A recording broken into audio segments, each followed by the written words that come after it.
Does the idea of watching two people having a conversation sound exciting? Probably not. You probably wouldn't pay money to see that. And yet you do. All the time. Because ultimately that's what every movie and TV show boils down to. Over and over again. Two people having a conversation. How have so many filmmakers managed to make those conversations exciting? Well, one big way is with blocking. Blocking is the precise staging of actors in a performance. In terms of cinema, it's where you place your actors in the frame.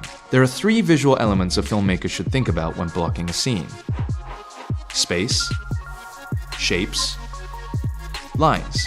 By considering these components, you'll be able to block a scene between any subjects in a visually dynamic way that is loaded with subtext. First up, space. This scene opens with a boy playing in the snow. The camera pulls out to reveal a tense conversation between adults. The stakes of the scene are the boy, Charlie, who is framed carefully through the window for the duration of the scene. On one side of him, his father, standing in protest, but dwarfed in size due to his distance from the camera.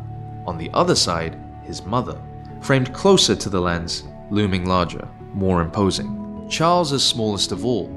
Take note of the way visual contrast is created in the space to portray tension and importance. Next up is shapes. There are three basic shapes: circles, squares, and triangles. Everything around us can be turned into one of these basic shapes, even an actor's face. Circle, triangle, square. The basic shapes come with certain emotional qualities and assumptions. Circles feel safer and inclusive. Squares create limited space, boxing someone in. Triangles are sharp, they feel aggressive, but it also has an apex. Let's watch this scene from Guardians of the Galaxy. James Gunn carefully framed his subjects to form a triangle pointing to Groot. The moment is played for a joke.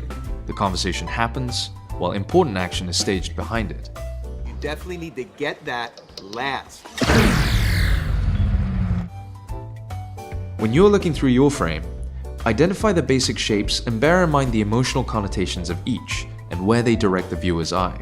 We've covered shapes, and shapes are formed by lines.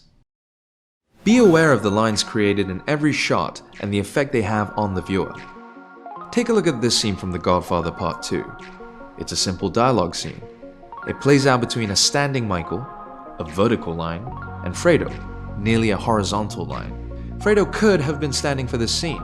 If he did, the power dynamics would have been potentially equal, but he was slung so low in the seat that he was practically horizontal. This blocking creates visual tension between the two, especially when cutting. It also emphasizes who holds all the cards.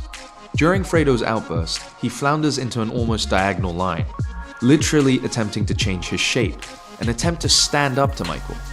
When the outburst is over, the order of things remain the same. Fredo goes back to his horizontal position, and Michael delivers his final judgment. You're nothing to me now. You're not a brother. You're not a friend. I don't want to know you or what you do.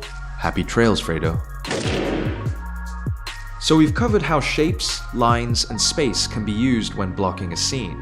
The thing is, on their own, they're not going to make those dialogue scenes that profound. Unless you do it with this in mind: subtext or contrast. By contrasting your blocking with what's being said or done, you create an underlying meaning. It's also a personal statement about the band itself. Hey, Paul! Ah! You can start to reveal the real story, and it's not only for viewers. Communicating subtext through blocking guides your actors, your DP, and the art director towards your vision. Blocking tells us what the characters are really up to, what they really mean, what's really going on.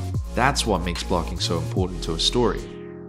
A good way to plan your blocking is with a storyboard. Think about what the characters are saying in the script, and then incorporate that into your blocking with storyboard software like Studio Binder. And the next time you're having a conversation in real life, pay attention to the way you stand, or sit, or move, or lie down like Fredo. You might be surprised.